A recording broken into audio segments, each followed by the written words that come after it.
The snow fell like tears from heaven that December night in 1889, blanketing the small train station in Silverton, Colorado, with a silence so profound it seemed to muffle even the whispered prayers of desperate souls. Through the swirling white curtain emerged a figure that would change the course of two lives forever, a young woman in a torn wedding dress, her bare feet bleeding against the frozen platform, clutching a single carpet bag that contained everything she owned in the world. Thomas Mitchell hadn't planned to be at the station that night. The struggling cattle rancher had come to town only to collect a shipment of barbed wire that might save his failing homestead. But what he found instead was something far more precious and infinitely more complicated. The woman who collapsed into his arms that night carried secrets that would challenge everything he thought he knew about love, sacrifice, and the true meaning of home. Their story would become legend in the Colorado Territory, whispered around campfires and passed down through generations. But the truth was far more extraordinary than any tale spun by mountain storytellers. This is the story of how a freezing bride and a broken-down rancher defied society, survived impossible odds, and created a love that literally made history. Before we jump back in, tell us where you're tuning in from, and if this story touches you, make sure you're subscribed, because tomorrow, I've saved something extra special for you. The wind howled across the Mitchell homestead like a living thing, rattling the loose boards of the barn and driving snow through every crack in the modest cabin that Thomas Mitchell called home. At 32, he possessed the weathered hands and sun-carved features of a man who had spent his entire adult life wrestling with the unforgiving Colorado wilderness. But tonight those hands trembled as he counted the meager coins that represented his last hope of keeping the ranch his father had died building, $17.38. The sum mocked him from the rough wooden table where he'd spread the contents of his leather pouch, each coin representing days of backbreaking labor that had yielded barely enough to survive, let alone prosper. Outside, the December storm that had been threatening all week was finally unleashing its fury, adding another layer of difficulty to an existence that had already pushed him to the very edges of human endurance. The letter from First National Bank of Denver lay beside the coins, its official language as cold and merciless as the wind that sought entry through his cabin's walls. Final notice of foreclosure proceedings, failure to meet payment obligations, 30 days to satisfy, outstanding debt of $473. The words blurred together as Thomas read them for the 100th time, each phrase a nail in the coffin of dreams that had sustained him through 5 years of drought, disease, and disappointment. His father, Samuel Mitchell, had arrived in Colorado Territory in 1869 with nothing but determination and a vision of building something lasting from the raw wilderness. For 15 years, the elder Mitchell had fought to establish the ranch, slowly accumulating cattle, improving the land, and creating a modest but sustainable operation that provided for his family and employed several local men. When a late spring blizzard in 1884 had claimed Samuel's life along with half their herd, Thomas had inherited not just the ranch but the weight of his father's dreams and the expectations of a community that had watched the Mitchell family struggle against impossible odds. The first 3 years had been manageable, though barely profitable. Thomas had learned his father's lessons well, understanding that success in ranching required not just hard work but patience, timing, and more than a little luck. He had rebuilt the herd gradually, focusing on quality over quantity, and had even begun to show small profits that suggested the ranch might eventually fulfill his father's vision of prosperity and permanence. But 1887 had brought the worst drought in living memory, followed by an early winter that caught cattlemen throughout the region unprepared. Thomas had watched helplessly as his cattle died by the dozens, their carcasses dotting the brown landscape like monuments to failed dreams. The winter of 1888 had been even more brutal. with temperatures that plunged far below anything the old-timers could remember, killing not just livestock but the hardy prairie grasses that formed the foundation of any successful ranching operation. By the spring of 1889, Thomas found himself in the position that haunted every independent rancher's nightmares. Too much debt to continue operating, too little equity to start over, and too much pride to simply walk away from everything his family had built. The bank had been patient, recognizing that foreclosing on struggling ranches during such difficult times would leave them with worthless land and no prospects for recovering their investments. But patience, like credit, had its limits, and those limits had finally been reached. The irony was particularly bitter because Thomas knew ranching better than most men twice his age. He understood cattle breeding, land management, and the complex relationships between weather, grass, and profit margins that determine success or failure in the territory's unforgiving environment. His problem wasn't incompetence, but rather the collision of circumstance and economics that had destroyed countless other operations throughout the region. Even the most skilled ranchers couldn't overcome consecutive years of natural disasters without the kind of financial reserves that took generations to accumulate. Thomas rose from the table and walked to the cabin's single window, gazing out at the storm that showed no signs of abating. Snow was already piling against the fence posts that marked his property boundaries, and he could barely make out the dark shapes of his remaining cattle huddled together for warmth in the lee of the barn. 43 head, down from the 150 his father had managed at the ranch's peak. Each animal represented both hope and responsibility, potential profit balanced against the daily costs of feed, veterinary care, and the countless hours of labor required to keep them alive through another Colorado winter. The calculation was simple and devastating. Even if he sold every remaining head of cattle at premium prices, the proceeds wouldn't be enough to satisfy the bank's demands. The ranch that had consumed his father's life and defined his own identity would be lost regardless of what he did in the coming weeks. The only question was whether he would fight a losing battle that would leave him completely destitute, or accept defeat while he still had enough resources to start over somewhere else. Starting over. The phrase tasted like ashes in his mouth as he contemplated what it would mean to abandon everything familiar and begin again at 32. With nothing but the skills he'd learned in a profession that had already broken him once. Other men had done it, of course. The territory was full of stories about failed ranchers who had reinvented themselves as storekeepers, blacksmiths, or laborers in the mining camps that dotted the mountain regions. But those stories always sounded like admissions of defeat to Thomas, acknowledgments that the dream of building something permanent and meaningful had proven too large for ordinary men to grasp. The sound of his horse whinnying in the barn reminded him that even his transportation was mortgaged to creditors who would eventually come to claim everything he owned. Buck, a 12-year-old gelding that had served the Mitchell family faithfully since Thomas was in his 20s, would probably be sold to pay off debts that represented years of struggle and sacrifice. The thought of losing his horse struck Thomas as particularly cruel, since Buck had been his constant companion through the worst periods of the ranch's decline, sharing the burden of long days spent moving cattle, repairing fences, and fighting the endless battle against entropy that defined ranch life. Thomas had postponed this trip to town for as long as possible, partly because he couldn't afford to spare the time away from his remaining cattle, and partly because facing the bank's representatives would make his situation uncomfortably real. But the shipment of barbed wire waiting at the depot represented his last attempt to improve the ranch's infrastructure before losing it entirely. The wire had been ordered and paid for during a moment of optimism earlier in the fall, when a small upturn in cattle prices had briefly suggested that recovery might still be possible. Now the wire seemed like a monument to misplaced hope. But it was paid for and might at least improve the property's value for whoever eventually purchased it from the bank. Installing new fencing would also give him something productive to do during the final weeks of his ownership.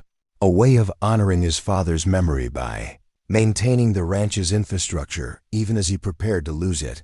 The storm's intensity had been building all day, transforming what should have been a routine trip to town into a potentially dangerous journey across open country where visibility was limited and the risk of losing the trail was considerable.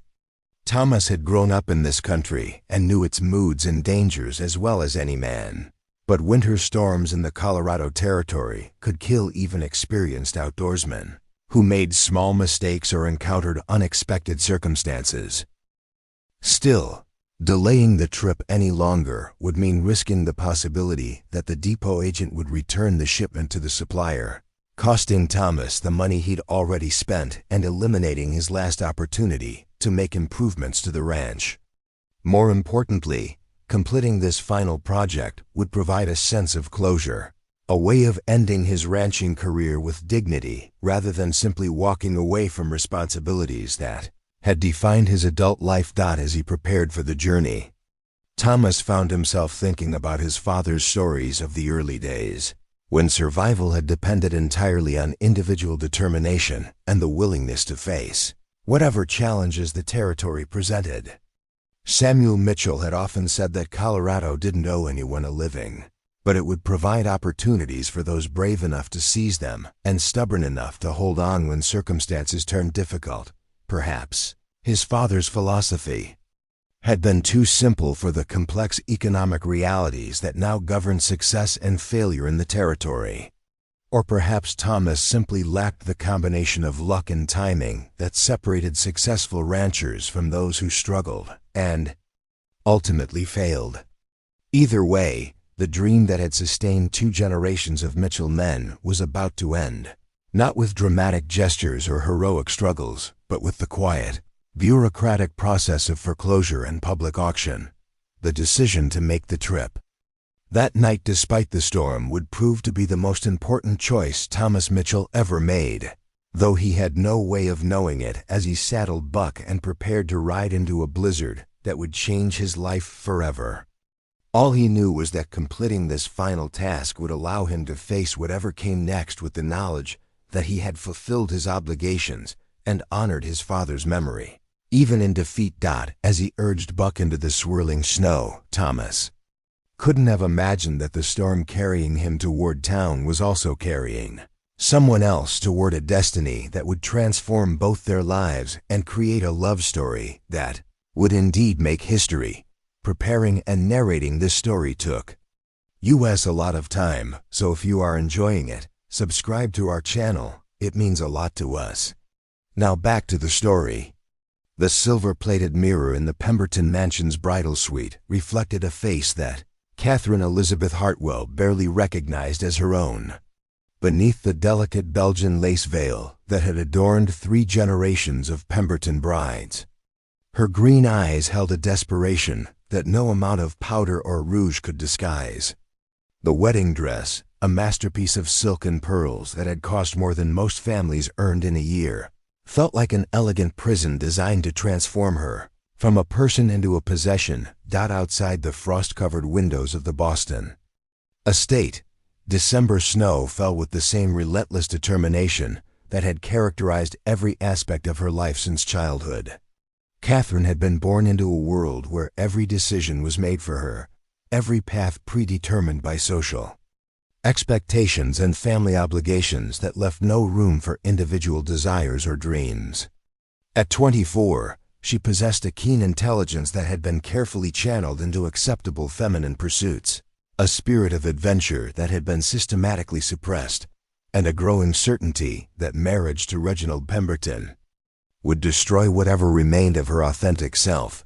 The engagement had been arranged 2 years earlier through negotiations between her father, Judge Harrison Hartwell, and Pemberton's father, railroad magnate Charles Pemberton, Sr. Both families viewed the union as a strategic alliance that would combine judicial influence with commercial power, creating a dynasty capable of shaping New England's political and economic future for generations to come. That Catherine's personal happiness was never seriously considered in these discussions.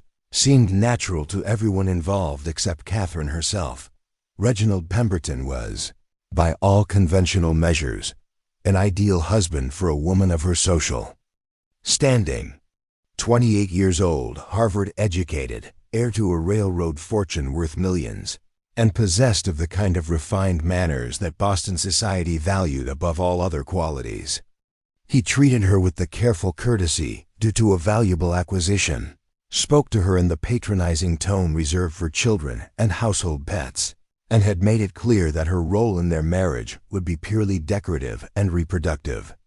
Their 2-year engagement, Catherine had watched Reginald's true character emerge through small incidents that revealed his fundamental view of women as inferior beings requiring constant supervision and guidance.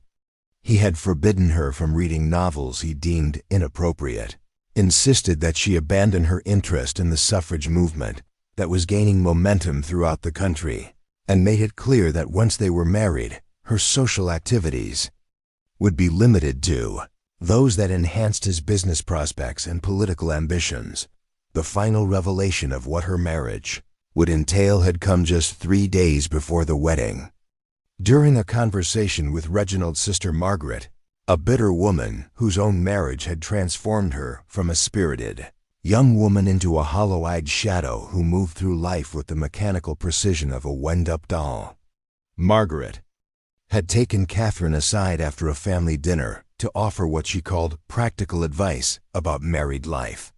"You must understand, dear Catherine, that marriage requires certain accommodations," Margaret had said, her voice carrying the flat tone of someone reciting a lesson learned through painful experience. "Your husband's needs and desires will always take precedence over your own. Your opinions, should you be unfortunate enough to form any, will be unwelcome unless they mirror his exactly.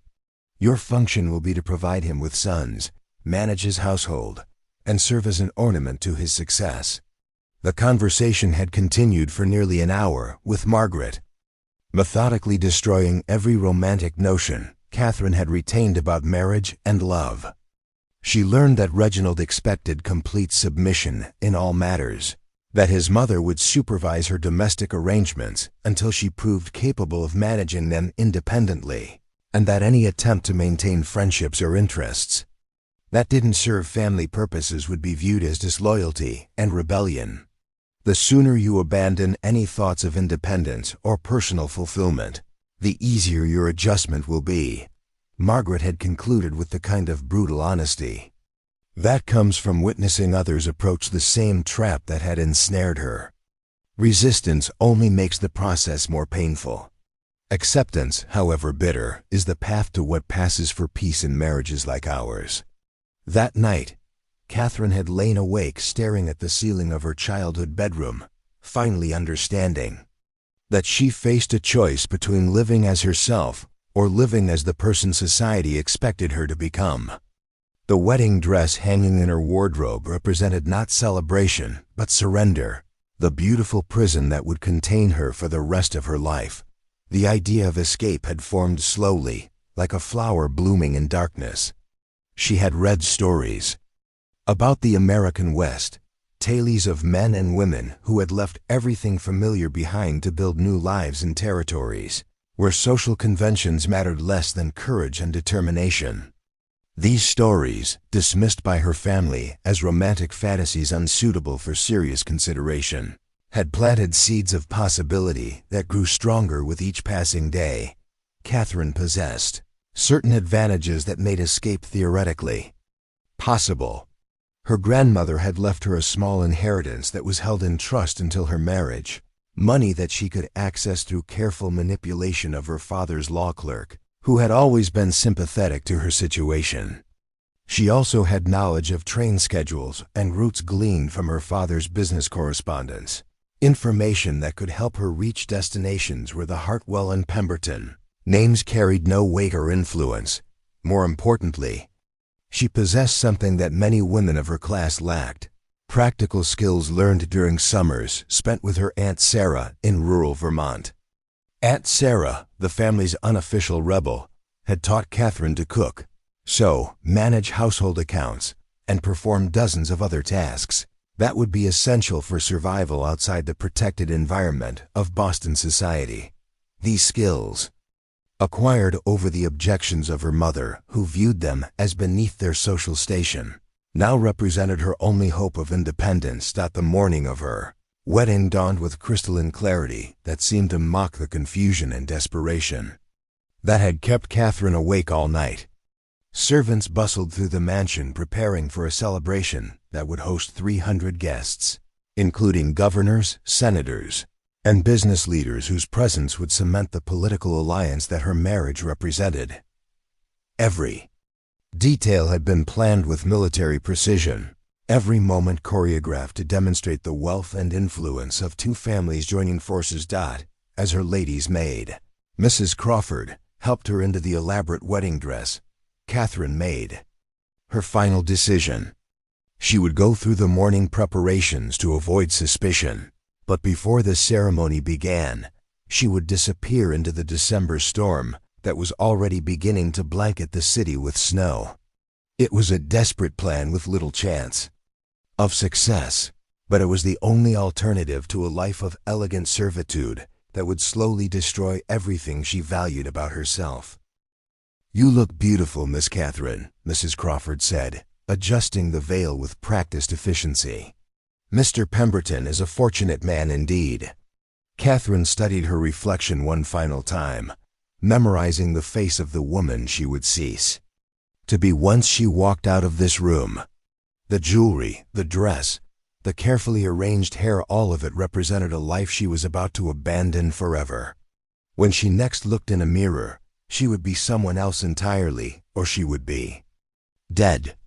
Either option seemed preferable to becoming Mrs. Reginald Pemberton.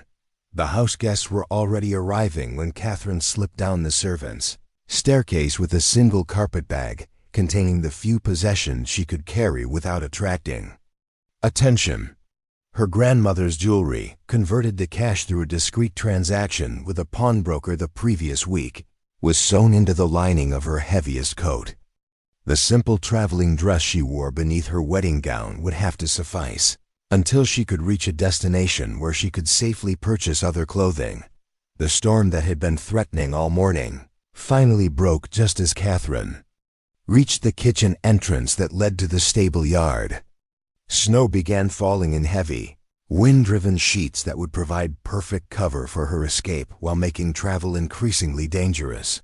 She had calculated that the storm would delay the wedding ceremony, giving her additional time to reach the train station and disappear before her absence was discovered. James Porter, the elderly coachman who had served the Hartwell family for 20 years, was preparing to harness the horses that would carry wedding guests to the church when Catherine appeared in the stable doorway. His weathered face registered shock at seeing the bride dressed for travel rather than ceremony, but years of loyal service had taught him to ask no questions when family members made unusual requests. "Miss Catherine," he said simply, touching his cap with automatic respect, "the storm's getting worse. Dangerous weather for traveling." "I need passage to the train station, James," she replied, her voice steadier than she had expected. "And I need you to forget you ever saw me this morning." James studied her face for a long moment, reading the determination and desperation that she couldn't completely hide. He had watched her grow up, had seen the gradual dimming of her spirit as wedding preparations consumed her life, and he understood without explanation what she was asking him to do. "Station be crowded with folks trying to get out before the storm gets worse," he observed quietly. "Easy for a person to disappear in all that confusion." The ride to the station passed in silence, broken only by the sound of wheels on snow-covered streets and the increasingly violent wind that rocked the carriage. Catherine watched the familiar landmarks of her childhood slide past the frost-covered windows, understanding that she was seeing them for the last time. Everything that had defined her identity, family, social position, financial security was being left behind in pursuit of something she couldn't even name but knew she desperately needed. At the station, James helped her down from the carriage. With the same courtesy he had shown throughout her childhood, but his eyes held a sadness that suggested he understood the magnitude of what she was attempting. "God go with you, Miss Catherine," he whispered as she turned toward the depot entrance. "You deserve better than what they planned for you." The words followed her into the crowded terminal where steam from arriving trains mixed with smoke from 100 cigarettes and pipes to create an atmosphere that seemed to symbolize the uncertain future she was choosing over the predetermined life she was fleeing. Catherine Elizabeth Hartwell had ceased to exist the moment she stepped through those doors. What emerged would depend entirely on her own courage and the mercy of strangers in a world that showed little kindness to women who dared to choose their own destinies. The Silverton Depot stood like a lonely sentinel against the Colorado night, its yellow windows casting weak pools of light across the snow-covered platform where the westbound train wheezed to a stop with mechanical exhaustion. Steam hissed from the locomotive's pistons, creating ghostly clouds that swirled in the wind and obscured the handful of passengers who descended into the storm with the uncertain movements of people arriving at destinations they weren't entirely sure they wanted to reach. Thomas Mitchell guided Buck through the depot's side yard, the gelding's hooves crunching through snow that was already ankle-deep and still falling with relentless determination. The barbed wire shipment would be waiting in the freight office, probably the last delivery the depot would process before the storm forced a temporary shutdown of rail service through the mountain passes. He had made this journey in weather almost as severe before, but tonight something felt different about the storm's intensity, as if nature itself was staging a final assault on human presumption. The depot's interior buzzed with the nervous energy of travelers, caught between destinations by weather that respected neither schedules nor human convenience. Railroad employees moved with practiced efficiency, announcing delays and cancellations to passengers, who received each update with varying degrees of resignation or outrage. The waiting room's wood-burning stove struggled against drafts that found their way through every gap in the building's construction, creating pockets of warmth that passengers competed for with unspoken desperation. Thomas pushed through the crowd toward the freight office, his rancher's instincts automatically cataloging the mix of drummers, settlers, and business travelers who represented the human tide that flowed constantly through Colorado Territory's transportation arteries. Most were men, dressed in the heavy coats and practical boots required for winter travel in mountain country, but scattered among them were women whose presence suggested either remarkable courage or desperate circumstances that had driven them far from the safety of established communities. The freight clerk, a thin man named Hutchinson, whose nervous demeanor reflected 20 years of dealing with increasingly impatient customers, looked up from his ledger with the expression of someone bracing for another confrontation. "Mitchell," he said with obvious relief upon recognizing a familiar face. "Figured you might not make it in this weather. Your wire's here, though I'm wondering how you plan to get it home in this storm." "Same way I got here," Thomas replied, signing the delivery receipt with numb fingers that barely managed to grip the pen. "Buck's carried me through worse weather than this, and the wire won't improve sitting in your warehouse all winter." Hutchinson shook his head with the skepticism of a man who had witnessed too many examples of frontier optimism colliding with natural reality. "Your funeral, I suppose. Though I'd recommend waiting until morning if you value that horse of yours. Lost 3 animals already this winter to folks who thought they could outrun storms like this one." The warning carried the weight of experience, but Thomas had already made his decision based on calculations that extended beyond immediate safety. Every day he delayed represented another day closer to foreclosure, another 24 hours of feeding cattle he couldn't afford to keep while watching his father's dream slip further from his grasp. The wire represented closure, a final gesture of defiance against circumstances that had already defeated him in every way that mattered. As he arranged for the wire to be loaded onto Buck's pack frame, a commotion near the passenger platform drew his attention. A woman in an expensive traveling coat was arguing with the station master about westward connections, that had been cancelled due to the storm, her cultured accent creating a sharp contrast with the rough voices that dominated most depot conversations.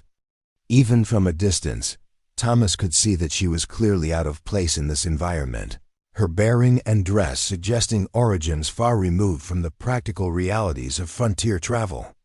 There must be some alternative, the woman was saying, her voice carrying a note of desperation that transcended mere inconvenience. I have urgent business in Denver that cannot be delayed indefinitely. The station master, a veteran of countless similar conversations, responded with the patient tone of someone explaining obvious facts to unreasonable people. Ma'am, this storm's already closed 3 passes, and it's getting worse by the hour. Even if we could get a train through, which we can't, there's no guarantee you'd reach Denver before the tracks are completely blocked. Best advice I can give you is to find lodging in town and wait for better weather. Thomas watched this exchange, while Hutchinson supervised the loading of his wire, noting the woman's increasing agitation as her options disappeared along with the last scheduled departures.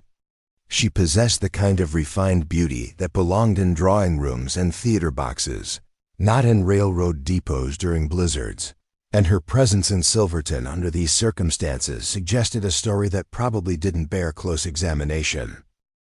The loading was completed just as the woman turned away from the station master's window with visible frustration. As she moved toward the depot's entrance, her expensive boots, clearly designed for city sidewalks rather than snow-covered platforms, betrayed her on the slick boards. Thomas watched her stumble, reach instinctively for support that wasn't there, and begin falling toward the platform's edge, where the drop to the rail yard would certainly result in serious injury. Instinct overrode judgment as Thomas lunged forward, catching her arm and pulling her back from the platform's edge with enough force to send them both stumbling against the depot's wall. For a moment they stood pressed together in an awkward embrace, his rough rancher's hands gripping her silk-clad arms, while she caught her breath and regained her composure. "Thank you," she said quietly, her green eyes meeting his with an intensity that seemed to acknowledge more than simple gratitude for preventing a fall. "I'm not accustomed to walking on ice." Up close, she was even more obviously out of place than she had appeared from a distance. Her skin had the pale perfection of someone who had never spent days working under an unforgiving sun. Her hands were soft and uncalloused, and her clothing carried the subtle but unmistakable hallmarks of Eastern fashion and considerable expense. Everything about her spoke of privilege and protection, making her presence in a Colorado depot during a blizzard seem almost surreal. "Ground's treacherous when it's this cold," Thomas replied, releasing her arms and stepping back to a respectable distance. "Easy to forget that ice doesn't care how careful you think you're being." She studied his face with the kind of direct attention that most women of her class avoided when interacting with men they didn't know socially. There was something in her expression that suggested she was making calculations that went beyond simple politeness, evaluating him according to criteria that probably had little to do with conventional social standards. "I couldn't help overhearing your conversation with the station master," Thomas continued, uncertain why he was prolonging an encounter that would normally have ended with polite acknowledgments and mutual withdrawal. "Sounds like you're in a difficult situation." Catherine, though he didn't yet know her name, seemed to weigh her response carefully before speaking. "I find myself stranded in a place I never expected to visit, with limited options for continuing to my destination. The storm has disrupted all my carefully laid plans." The formal language carried undertones that suggested her plans had involved more than simple travel arrangements, but Thomas was too much of a gentleman to pry into affairs that were clearly none of his business. Still, something about her situation stirred protective instincts that he thought had been permanently suppressed by years of struggling just to keep himself afloat. "Town's got a decent hotel," he offered, immediately wondering why he was involving himself in problems that belonged to someone whose world was completely removed from his own. "Mrs. Patterson runs a clean establishment, serves good meals. You could wait out the storm there in comfort. I'm afraid my resources are somewhat limited, she replied with the kind of careful phrasing that wealthy people used when acknowledging temporary financial embarrassments. And I'm not entirely certain that remaining in town would be advisable under current circumstances. The admission revealed more than she had probably intended, suggesting that her presence in Silverton involved complications that extended beyond simple travel delays. Thomas found himself studying her more carefully, noting details that painted a picture of someone fleeing rather than simply traveling. Her expensive clothing showed signs of hasty packing, her manner suggested someone looking over her shoulder, and her obvious reluctance to remain in town implied that staying in one place might expose her to risks she preferred to avoid. "Ma'am," he said slowly, his natural caution warring with impulses he didn't fully understand. "I don't mean to intrude, but you look like someone who might be in more trouble than just missing train connections." The directness of his observation seemed to catch her off guard, and for a moment her carefully maintained composure cracked, enough to reveal the desperation and fear that she had been working so hard to conceal. When she spoke again, her voice carried a vulnerability that transformed her from an imperious society lady into something much more human and accessible. "I suppose there's no point in pretending otherwise," she said quietly. "I am indeed in considerable trouble, though not the kind that can be resolved through conventional means. I've made choices that have burned bridges I can never rebuild, and I'm discovering that the world is far less forgiving than I had hoped." The confession hung between them like a bridge across the gulf that separated their backgrounds and experiences. Thomas recognized something in her tone that resonated with his own situation, the voice of someone who had gambled everything on desperate choices and was now facing consequences that couldn't be avoided or wished away. Outside, the storm continued, its assault on the depot, rattling windows and driving snow through every crack in the building's defenses. The waiting room was gradually emptying as passengers either found lodging in town or settled in for a long night in uncomfortable chairs. But Thomas found himself reluctant to leave this woman to face whatever crisis had brought her to this unlikely place. "Name's Thomas Mitchell," he said finally, making a decision that would change both their lives in ways he couldn't possibly anticipate. "I run a cattle ranch about 8 miles north of here. Not much to look at, and I'm in somewhat desperate circumstances myself, but it's shelter from the storm and safe from whatever troubles might be following you." The offer surprised him even as he made it, violating every principle of caution and self-preservation that frontier life had taught him. He had no business involving himself with mysterious women whose problems were clearly beyond his ability to solve, especially when his own situation was precarious enough without adding additional complications. But something about her desperate courage reminded him of his own struggles against impossible odds, and he found himself unwilling to abandon her to face the storm alone. "Catherine Hartwell," she replied after a moment's hesitation, offering him a name that was probably not entirely accurate, but represented whatever identity she was willing to claim in this new chapter of her life. "And Mr. Mitchell, I accept your offer with more gratitude than you can possibly imagine." As they prepared to venture into the storm together, neither could have known that this chance encounter would become the foundation of a love story that would indeed make history, transforming two desperate souls into partners whose courage and devotion would inspire generations of Colorado settlers who heard their tale around winter fires in summer, campfires throughout the territory's wild years. The journey from Silverton to the Mitchell Ranch began as an exercise in mutual trust between strangers and quickly transformed into a test of survival that would strip away every pretense and reveal the true character of both travelers. Catherine had never ridden behind a man on horseback, much less through a blizzard that seemed determined to erase every landmark from the Colorado landscape. But desperation had taught her to accept circumstances that would have been unthinkable. Just hours earlier, Buck struggled through snow that deepened with each passing mile, his powerful legs churning through drifts that sometimes reached his belly while his riders huddled together for warmth that seemed increasingly inadequate against the storm's relentless assault.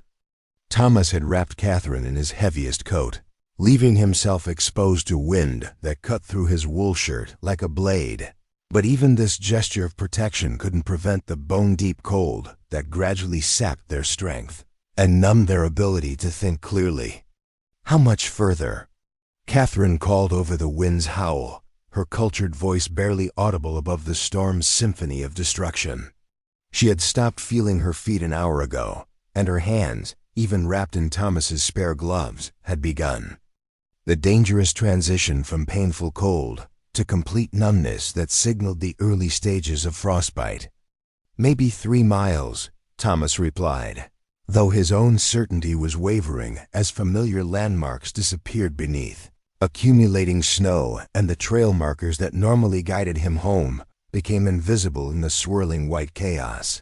He had traveled this route hundreds of times in all kinds of weather, but tonight the familiar territory felt alien and hostile, transformed by the storm into a maze where one wrong turn could prove fatal.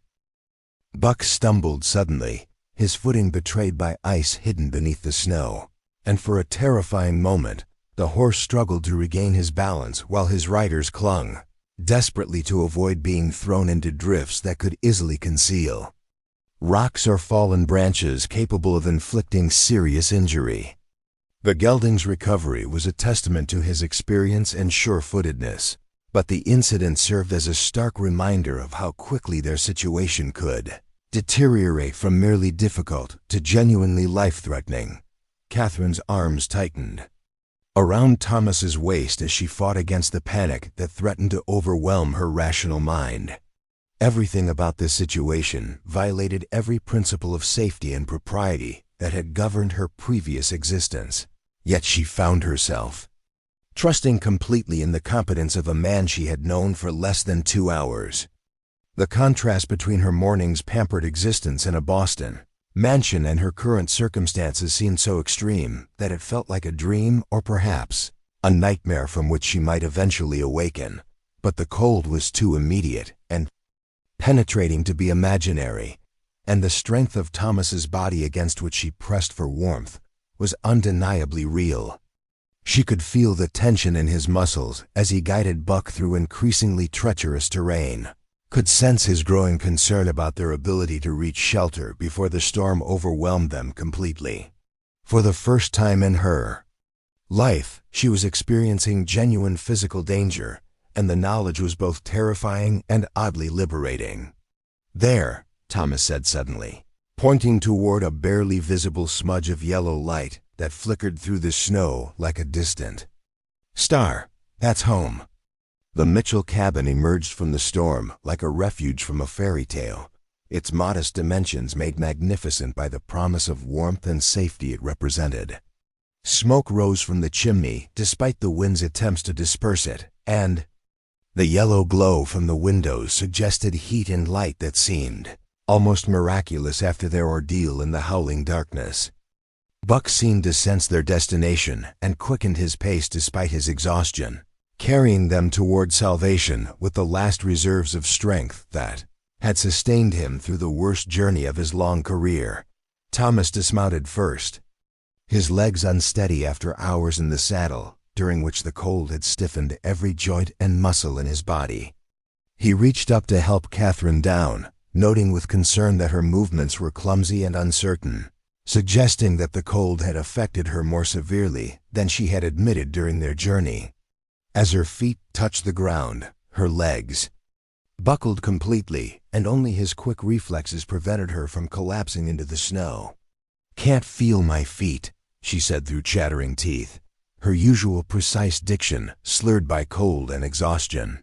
"Can't feel much of anything, actually." Thomas lifted her without ceremony, carrying her toward the cabin while his mind raced through everything he knew about treating exposure and frostbite.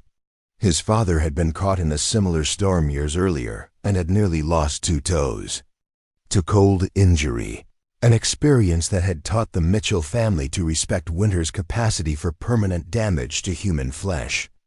Catherine's condition required immediate warming, but the process had to be gradual and carefully controlled to prevent shock that could be as dangerous as the original injury.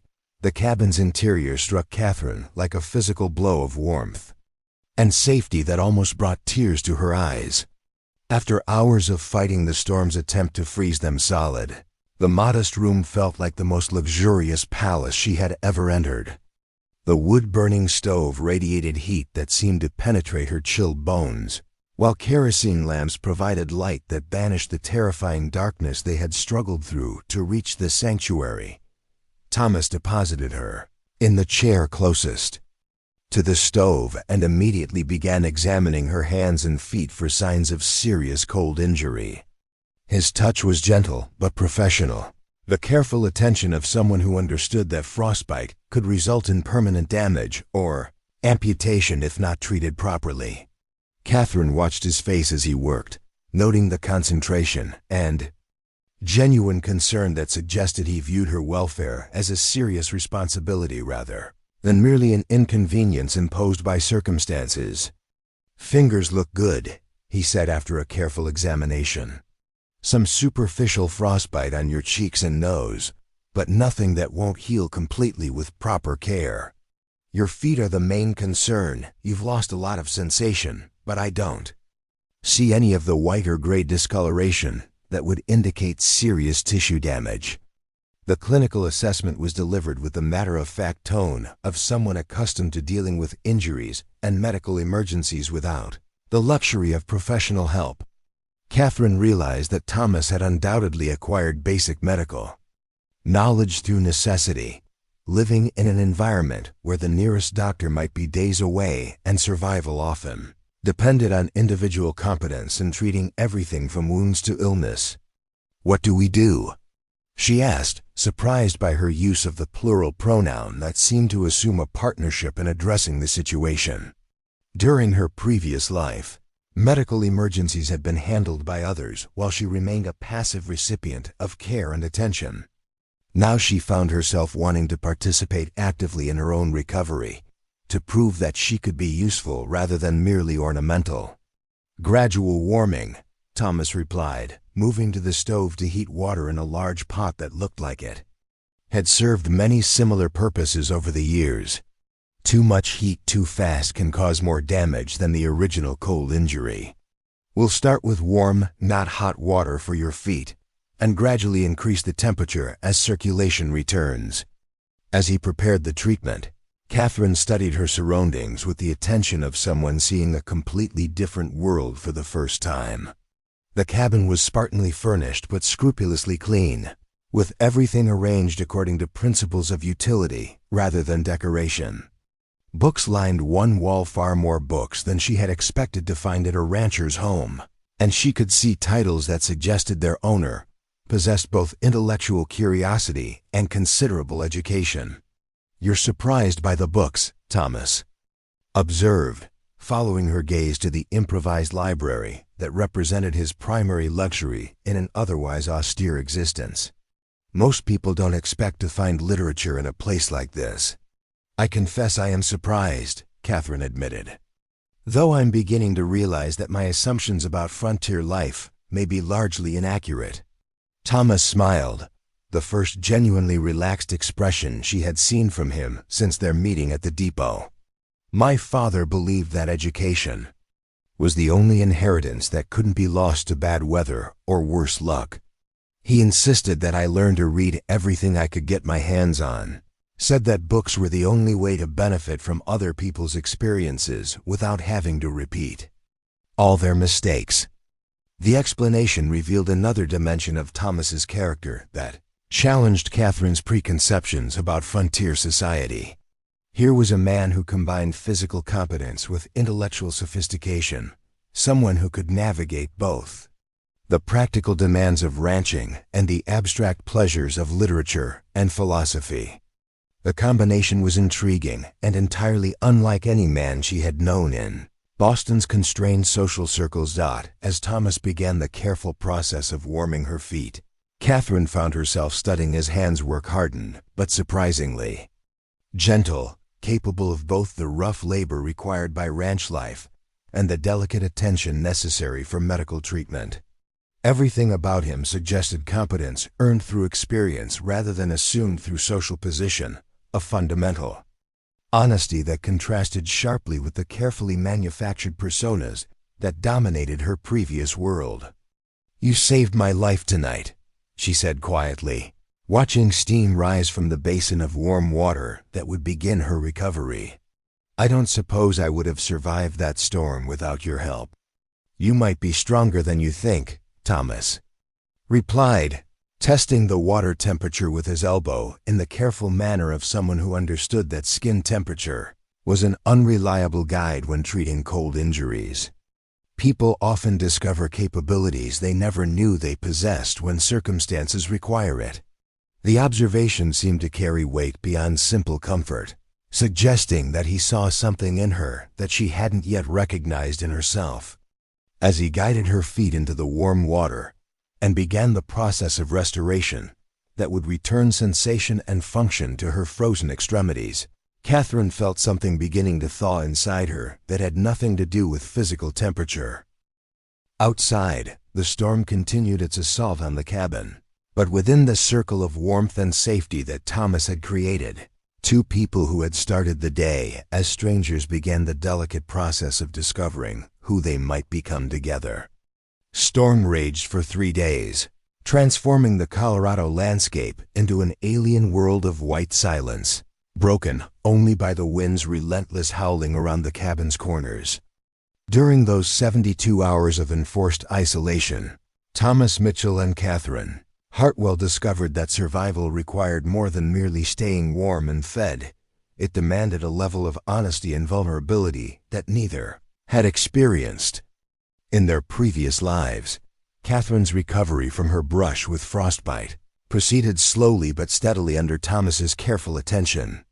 Her feet regained sensation gradually, progressing from complete numbness through painful tingling to something approaching normal feeling, while the superficial cold damage to her face healed without scarring. But more significant than her physical recovery was the transformation in her understanding of what constituted real luxury and genuine security. The cabin that had initially seemed primitive and austere revealed unexpected comforts when viewed through the lens of genuine need rather than social comparison. The wood-burning stove that heated the single room provided warmth that felt more meaningful than any of the ornate fireplaces in her father's Boston mansion.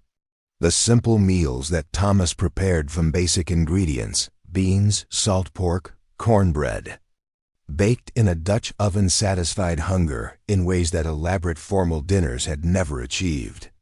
"I've never cooked a meal in my life," Catherine confessed on the second morning, watching Thomas prepare coffee with the economical movements of someone who had performed this routine thousands of times. "I've never even seen a kitchen that wasn't managed by servants whose names I didn't bother to learn."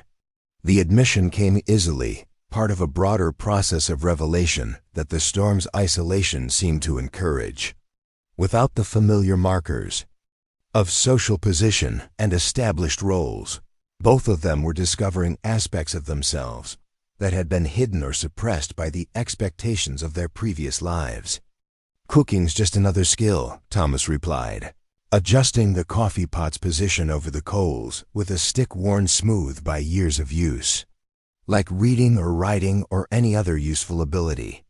Most people can learn it if they need to and want to." His response carried no judgment, merely the practical assessment of someone who had learned early that survival often depended on acquiring capabilities that others might consider beneath their station. Catherine found his matter-of-fact acceptance of her ignorance both refreshing and challenging, forcing her to reconsider assumptions about what knowledge was valuable and what skills were essential for a meaningful life.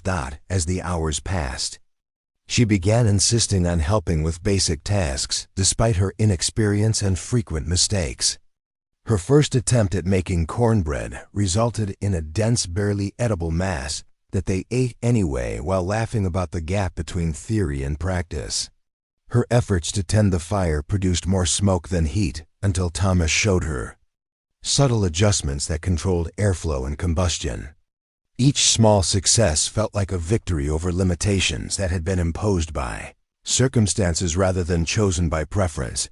The conversations that filled their enforced isolation ranged from practical discussions about frontier life to deeper explorations of philosophy, literature, and personal history. Thomas's unexpected intellectual sophistication continued to surprise Catherine, who discovered that his education, though unconventional, was both broad and deep. He could discuss Shakespeare and Emerson with equal facility, had strong opinions about political developments in Washington and Europe, and possessed insights into human nature that suggested considerable observation and reflection. How does a cattle rancher come to know so much about poetry and politics? Catherine asked during one of their evening conversations, when the storm's fury had temporarily subsided enough to allow normal speech without shouting over the wind. Thomas was quiet for a moment, staring into the fire with the expression of someone deciding how much of himself to reveal. "My mother," he said finally.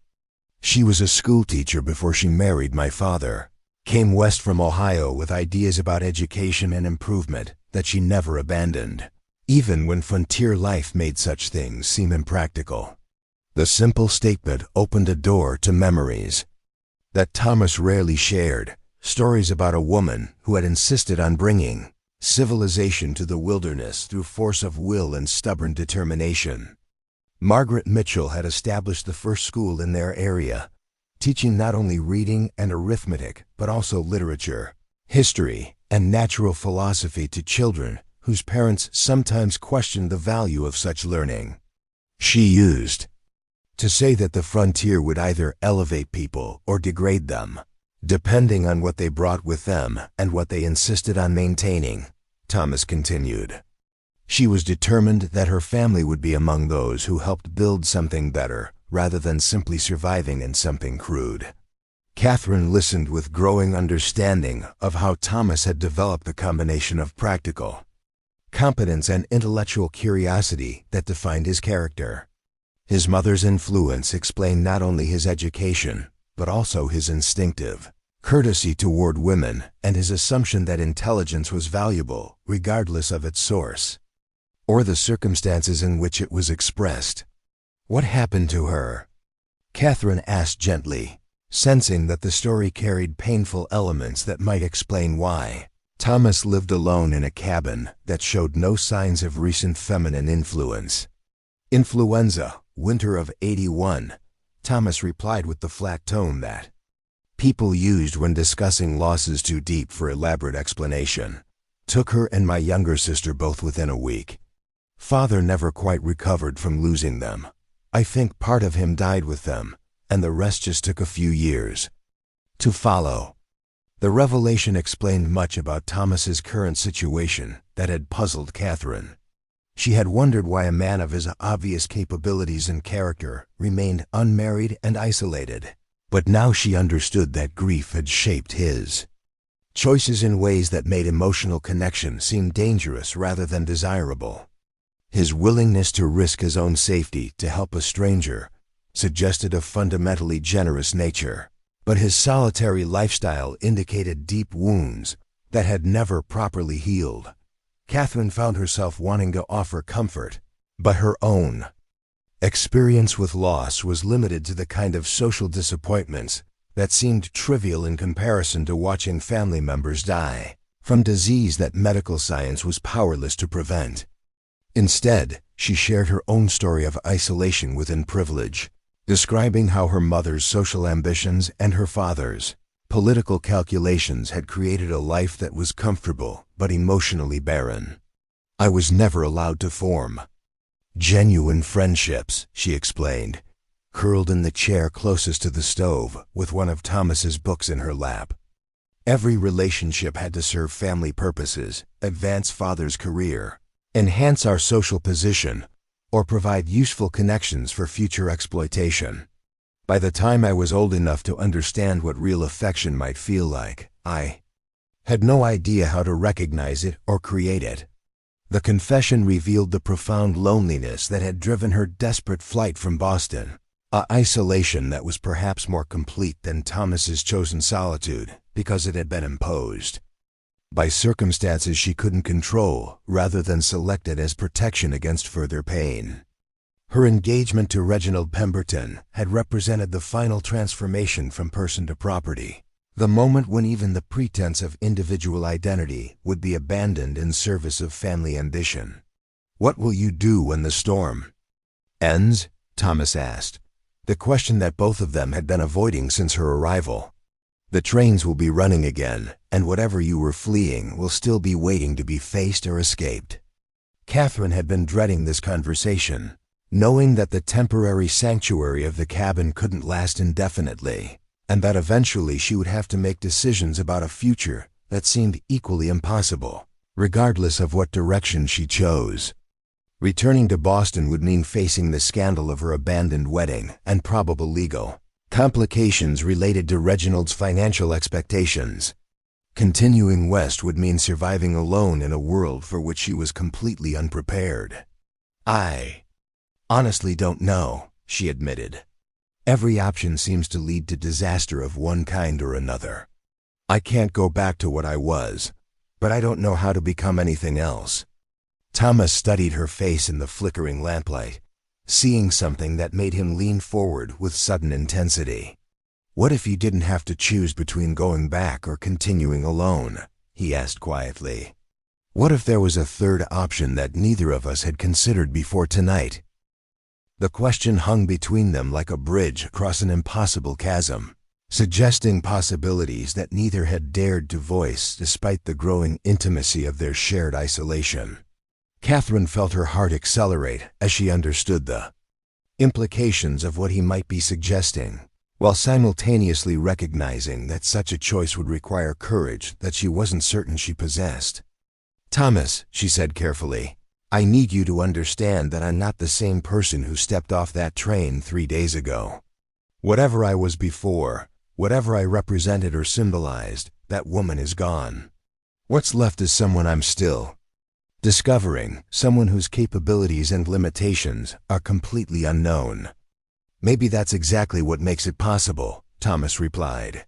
"Maybe we're both at the point where we can choose who we want to become instead of being trapped by who we've been." Outside, the wind began to diminish for the first time since their arrival, suggesting that the storm was finally exhausting itself, and that their time of isolation was approaching its end. Inside the cabin, two people who had been strangers a few days earlier contemplated the possibility of building something together from the ruins of their separate disasters. The conversation that would determine their future was about to begin, and neither could predict where it would lead or what sacrifices it might require from both of them. Dawn broke on the 4th day with a silence so profound it seemed almost violent after 3 days of the storm's constant assault. The wind that had howled around the cabin like a living thing had finally exhausted itself, leaving behind a world transformed by snow that lay 3 feet deep across the valley and glittered in the morning sun like scattered diamonds. Thomas stood at the cabin's single window, watching the steam rise from his breath against the glass while contemplating the conversation that would determine not just Catherine's future, but his own. Behind him, Catherine moved quietly around the cabin, performing the morning routine she had learned during their enforced isolation. The simple domestic tasks that had seemed foreign and difficult just days earlier now felt natural in her hands. Banking the coals in the stove, filling the coffee pot from the water bucket, arranging their few dishes with economical precision. The transformation in her capabilities was remarkable, but more significant was the change in her bearing, the confidence that came from discovering she could survive and even thrive under circumstances that would have seemed impossible from her previous perspective. "The storm's over," Thomas said without turning from the window, his voice carrying implications that extended far beyond weather observations. "Roads should be passable by afternoon if the sun keeps shining like this. Train service will probably resume by tomorrow." Catherine paused in her movements, understanding that they had reached the moment of decision that both had been anticipating and dreading.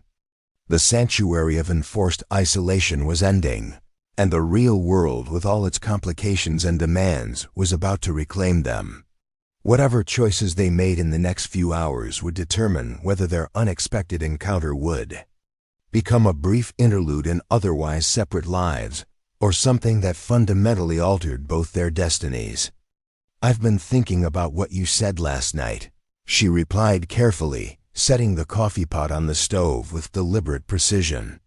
"About third options and becoming who we choose to be, rather than who we've been." Thomas turned from the window, studying her face for clues about the direction her thoughts had taken during the sleepless hours they had both endured. The lamplight conversations of the previous evening had opened possibilities that seemed both miraculous and terrifying, suggesting a future that neither had imagined, but both found increasingly compelling as they contemplated the alternatives. "And what conclusions have you reached?" he asked, though his tone suggested he was as uncertain about his own desires as he was curious about hers. Catherine was quiet for a long moment, gathering courage for words that would either bridge the gap between their worlds or acknowledge that such a bridge was impossible to construct. When she spoke, her voice carried the measured deliberation of someone who had weighed every possible consequence and chosen to proceed despite the risks. "I've concluded that I would rather face an uncertain future with someone I've come to trust and respect than return to a certain future that would destroy everything I value about myself," she said quietly. "If your offer was genuine, Thomas, then yes, I would like to explore what we might build together." The simple declaration carried weight far beyond its modest phrasing, representing a decision that violated every social convention and practical consideration that should have governed her choice. She was proposing to abandon not just her previous life, but her entire social class, to cast her lot with a struggling rancher whose own future was far from secure. By any rational calculation, it was a decision that bordered on madness. Thomas felt something tight in his chest loosen for the first time since his father's death, a knot of loneliness and resignation that had become so familiar he had stopped noticing its presence.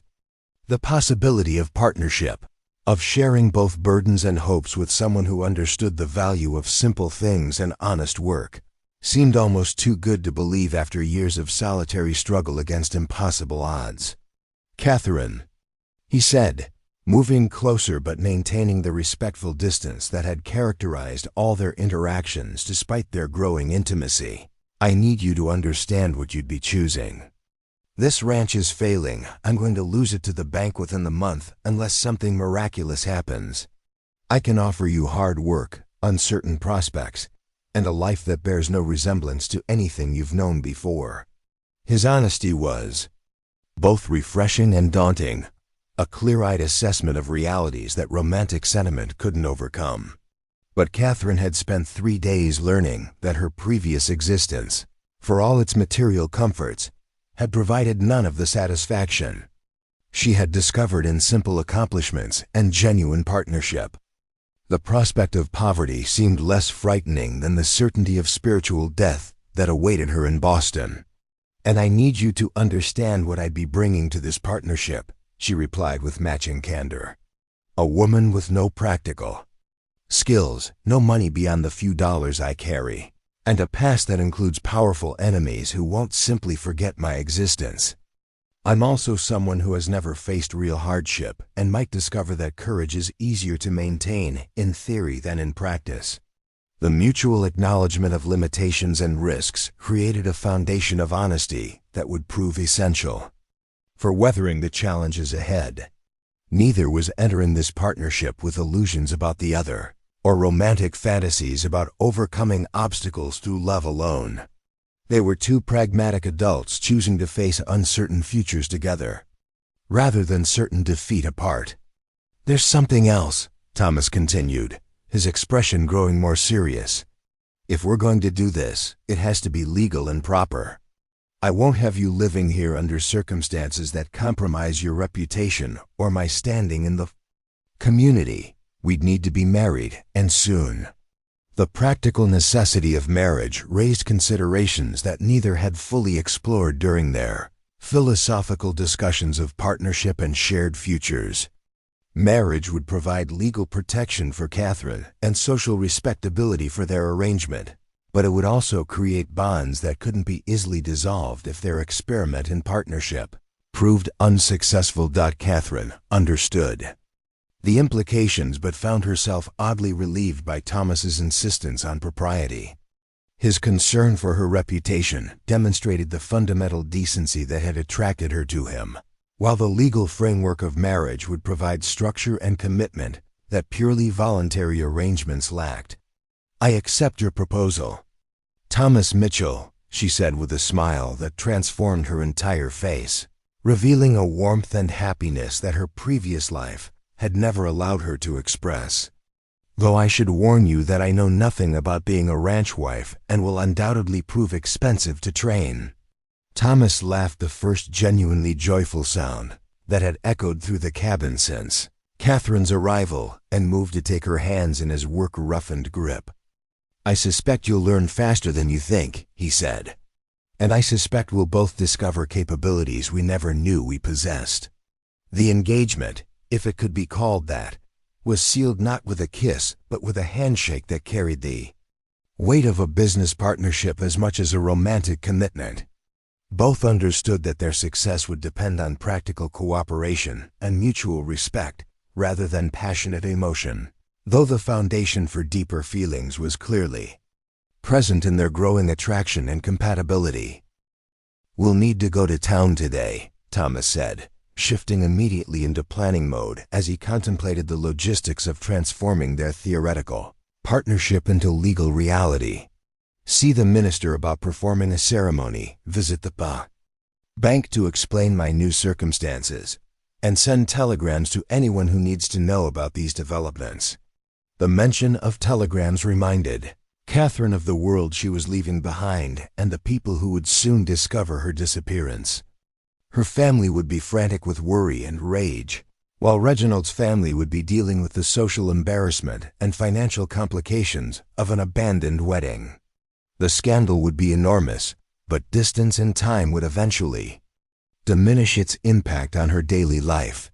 "What will you tell people about me?"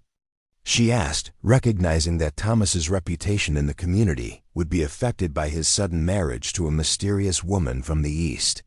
"They'll be curious about who I am and where I came from." Thomas considered this carefully, understanding that Catherine's true background would create complications for both of them if it became widely known. "We'll tell them you're a widow from back east who came west for a fresh start after losing your husband," he said finally. "It's close enough to the truth to be believable, and it explains both your presence here and your lack of local connections." The decision to construct a new identity represented another bridge burned in Catherine's transformation from Boston society lady to Colorado ranch wife. Catherine Hartwell would disappear as completely as Catherine Pemberton would have, replaced by someone whose past was simple enough to avoid unwanted attention and whose future was entirely her own to determine. As they prepared for the journey to town that would formalize their partnership, both felt the mixture of excitement and terror that accompanies irrevocable decisions. They were choosing each other not just as romantic partners, but as allies in a struggle that would test every aspect of their characters and capabilities. Outside, the Colorado sun continued its work of melting the snow that had imprisoned them together long enough to discover what they might become as partners. The trail to town was already showing patches of brown earth where the warmth had penetrated deepest, promising that the journey ahead would be possible even if its destination remained uncertain. Their love story was about to become public knowledge, beginning the transformation from private partnership to legendary romance that would inspire generations of settlers who heard their tale of courage, sacrifice, and the power of two people to create something larger than either could achieve alone. The wedding of Thomas Mitchell and Catherine Hartwell took place in Silverton's modest Presbyterian church on a crystalline December afternoon when the snow covered Mountains seemed to frame the ceremony with divine approval.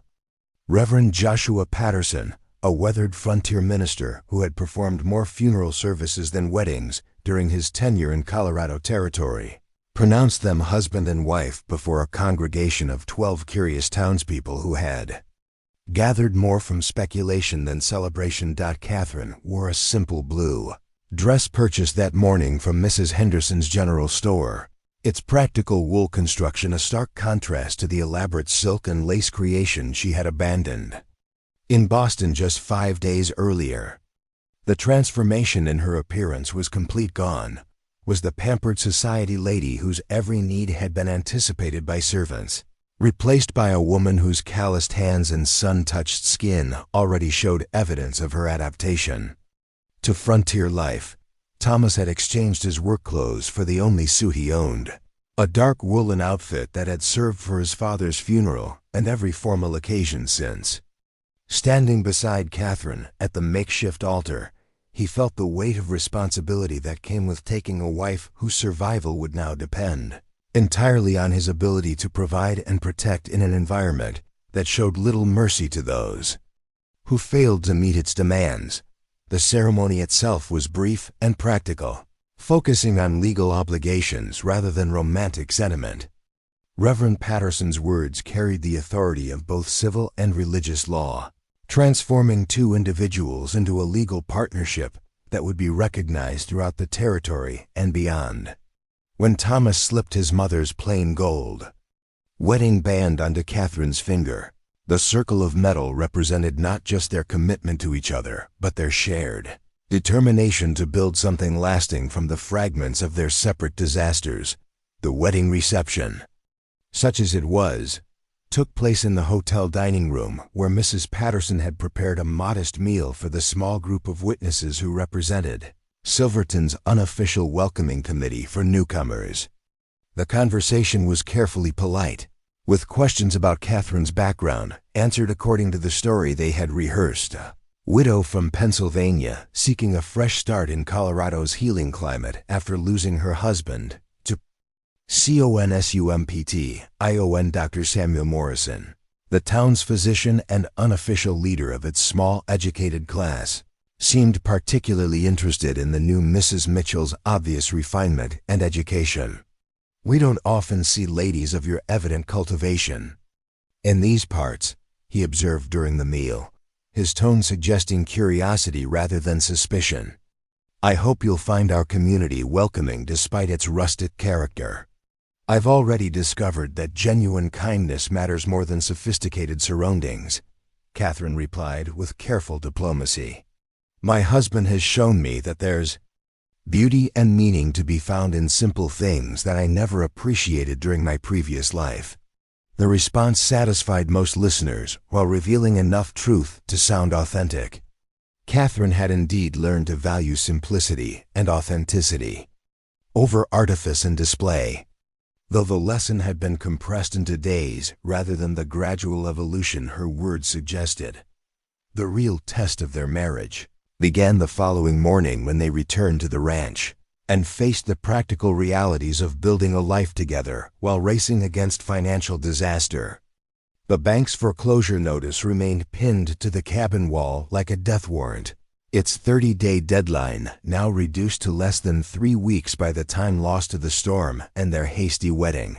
Thomas had hoped that marriage might somehow alter his negotiations with the bank, perhaps providing additional time or more favorable terms through the influence of his wife's obvious refinement and intelligence.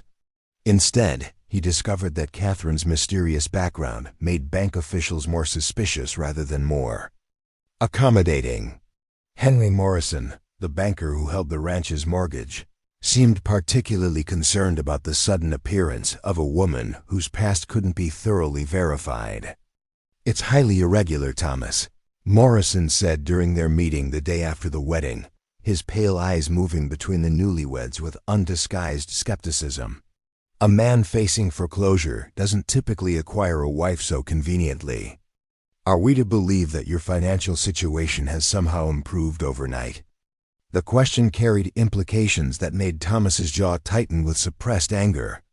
Morrison was suggesting that Catherine might be a confidence woman involved in some scheme to defraud the bank, or worse, that Thomas had somehow acquired money through illegitimate means and was using marriage as a cover for suspicious activities.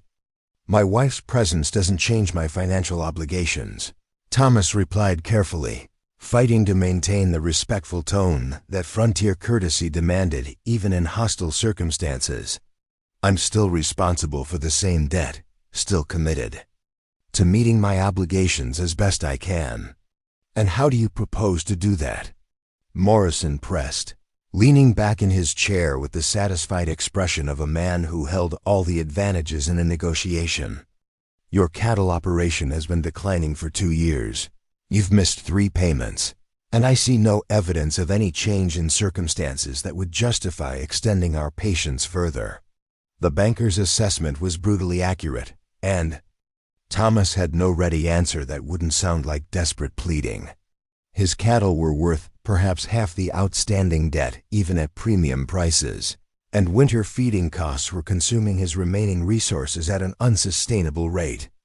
Without some dramatic change in circumstances, foreclosure was inevitable regardless of his new marital status. Catherine listened to this exchange with growing anger at Morrison's condescending tone and obvious prejudice against her husband.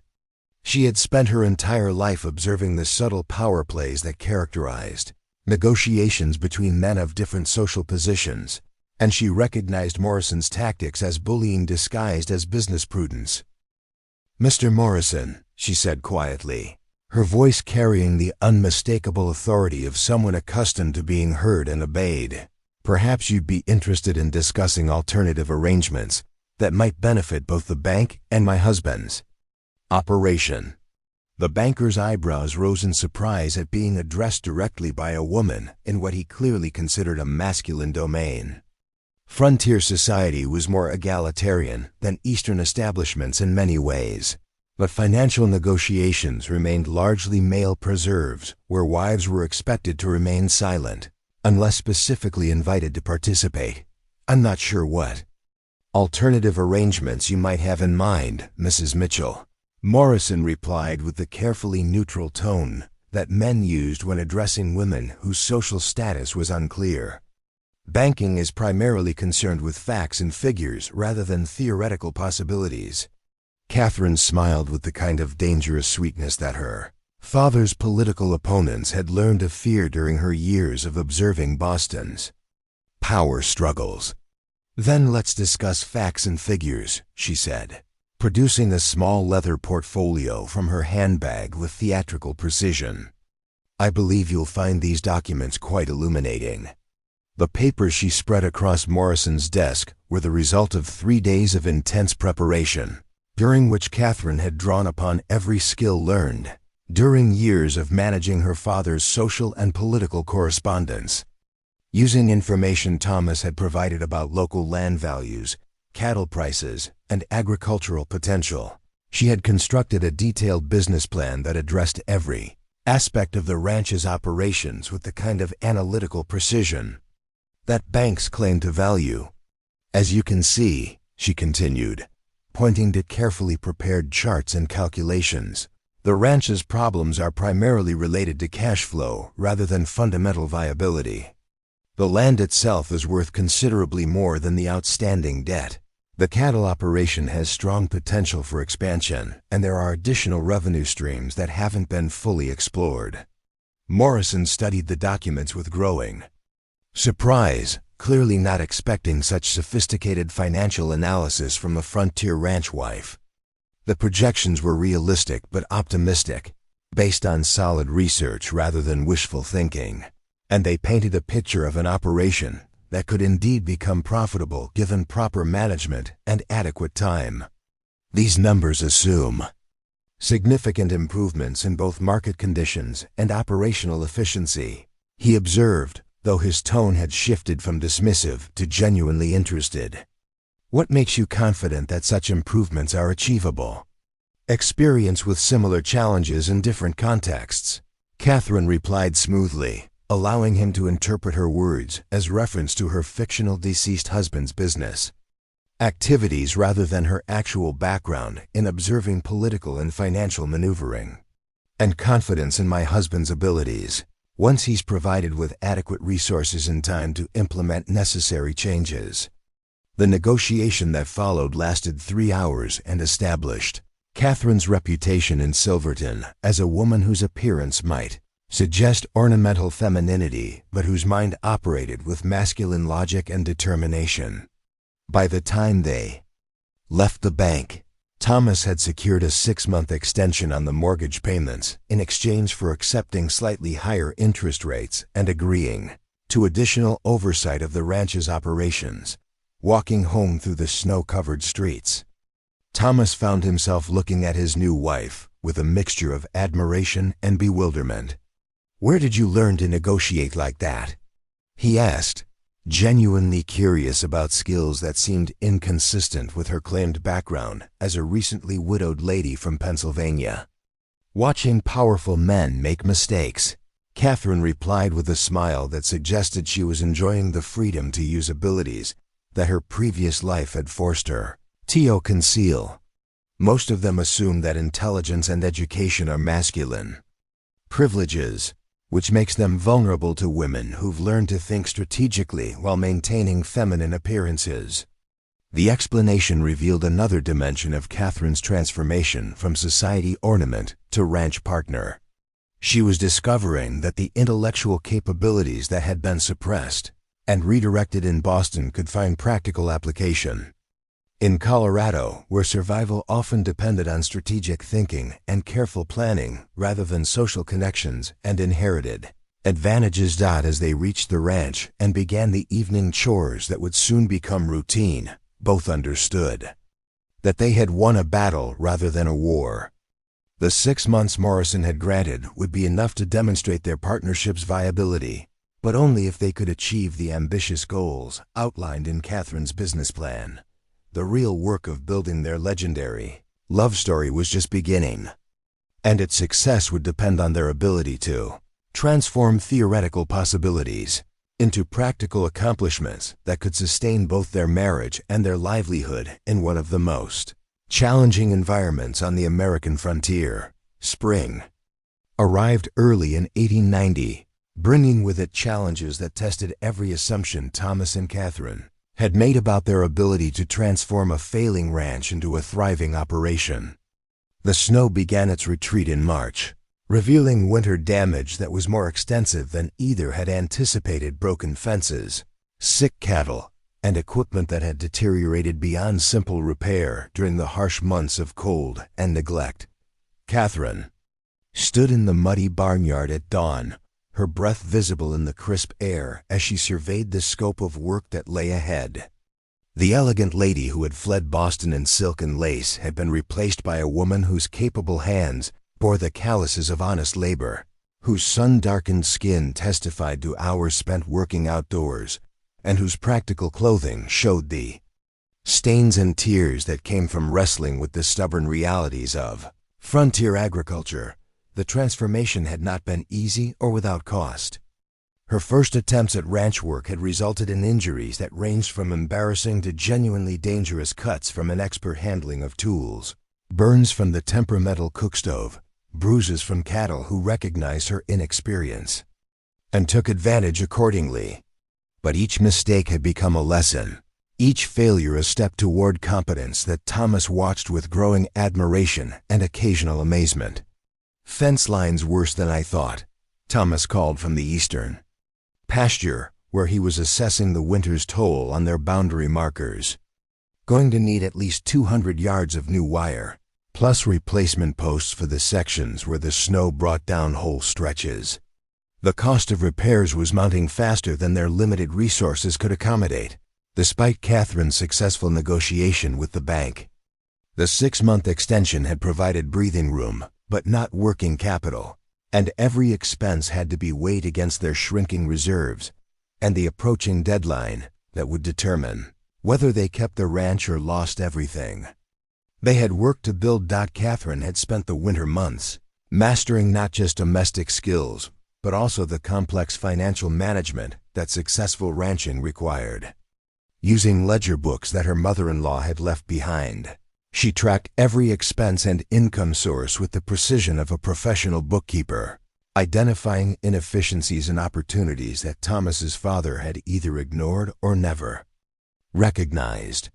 "We can't afford new wire at current prices," she called back, wiping her hands on the leather apron that had become her standard working attire. "But I've been corresponding with suppliers in Denver, and there's a possibility of getting damaged goods at significant discount if we're willing to do our own repairs." The solution was typical of the innovative approaches Catherine brought to problems that had seemed insurmountable through conventional methods. Her education and social background had taught her to think creatively about resource allocation, while her newfound practical skills allowed her to implement solutions that required both planning and physical labor. Their partnership had evolved beyond the mutual attraction and shared desperation that had brought them together during the storm.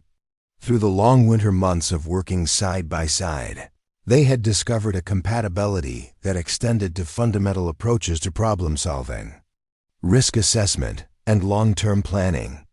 Where Thomas brought deep knowledge of ranching techniques and local conditions, Catherine contributed analytical skills and business insights that transformed their operation from mere survival to strategic growth.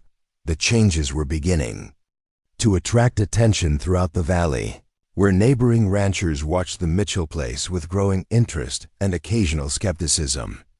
Samuel Garrett, whose spread bordered theirs to the south, had made several pointed comments about Eastern ladies who thought they could improve on methods that had sustained frontier families for generations. "Heard tell Tom Mitchell's wife has been ordering him around like he's one of her hired hands," Garrett told anyone willing to listen during his weekly visits to town. "Woman's got ideas above her station, thinks book learning can replace practical experience. Mark my words, that operation will collapse before summer's end." The criticism stung because it contained enough truth to be credible. Catherine had indeed introduced changes to ranch operations, some based on research she had conducted through correspondence with agricultural colleges and livestock associations. Her suggestions for improved breeding programs, more efficient feeding schedules, and systematic record keeping represented departures from traditional methods that older ranchers viewed with suspicion. But the results were becoming difficult to ignore. The Mitchell cattle were noticeably healthier than those on neighboring spreads. Their pastures showed better management despite covering less acreage, and their financial situation had stabilized enough to allow investments in improvements that other operations couldn't afford. The success had also attracted different kinds of attention that posed more serious threats than local gossip. In April, a well-dressed stranger appeared at their door, claiming to represent agricultural interests from back east who were interested in purchasing Colorado ranch properties for development by investors with deeper pockets than local owners could provide. "Name's Worthington," the man announced, removing his expensive hat with practiced courtesy. "I represent a syndicate of Boston businessmen who believe this region has considerable potential for large-scale agricultural development. We're prepared to make generous offers for suitable properties." Catherine felt her blood turn cold at the mention of Boston, though she managed to maintain the composed expression that frontier hospitality required when dealing with unexpected visitors. The possibility that her past had somehow tracked her to Colorado had haunted her nightmares throughout the winter, despite Thomas's assurances that her transformation was complete enough to prevent recognition. "We're not interested in selling," Thomas replied firmly, though Catherine could see that Worthington's confident manner and obvious wealth were having an unsettling effect. "This ranch has been in my family for 20 years, and we intend to keep it that way." Worthington smiled with the patronizing expression that successful men used when dealing with those they considered naive about business realities. "Mr. Mitchell, I understand the sentimental attachment to family property, but practical considerations must eventually take precedence. Our syndicate is prepared to offer substantially more than current market value, plus guarantees of employment for yourself." and your wife in the expanded operations we plan to establish." The offer was simultaneously generous and insulting, recognizing the ranch's value while reducing its owners to the status of hired help on their own land. Catherine understood immediately that this was the kind of corporate consolidation that was transforming Western agriculture from individual enterprise to industrial operation, concentrating ownership among distant investors who viewed land as commodity rather than heritage. "What our visitor seems to misunderstand," Catherine said quietly, her voice carrying the kind of steel that Thomas had learned to recognize as danger signals, "is that some things are not for sale at any price. This ranch represents our investment in building something permanent rather than merely profitable." Worthington's attention shifted to Catherine with the sudden focus of a predator recognizing potential prey. Something in her bearing and speech patterns had triggered associations that made him study her more carefully, comparing her appearance and mannerisms with memories that might be 20 years old or 20 minutes fresh. "Have we met before, Mrs. Mitchell?" he asked with casual curiosity that fooled no one. "Your voice and manner remind me of someone I knew in Boston social circles, though I can't quite place the connection." The question hung in the air like smoke from a discharged gun, carrying implications that could destroy everything Thomas and Catherine had built together. If Worthington could establish her real identity, the scandal would not only ruin their social standing in the community, but might also provide legal grounds for the bank to accelerate foreclosure proceedings based on fraudulent misrepresentation. "I've never been to Boston," Catherine replied with perfect composure, though Thomas could see the tension in her shoulders that indicated how much the denial cost her.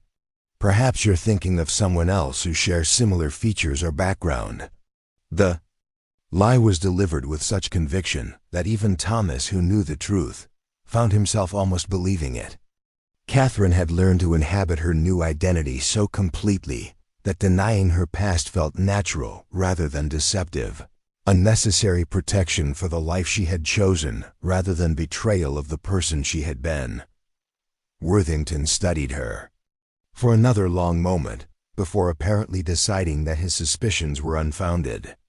"My mistake," he said with elaborate courtesy, "though I must say that your business acumen and sophisticated approach to ranch management suggest educational advantages that are uncommon in frontier women. My late husband believed in educating his wife about practical matters," Catherine replied smoothly, invoking the fictional background that served her well throughout the winter. "Knowledge is useful regardless of where it's acquired or how it's applied." The visitor departed with promises to return if they reconsidered his syndicate's offer, but his presence had revealed vulnerabilities that neither Thomas nor Catherine had fully appreciated.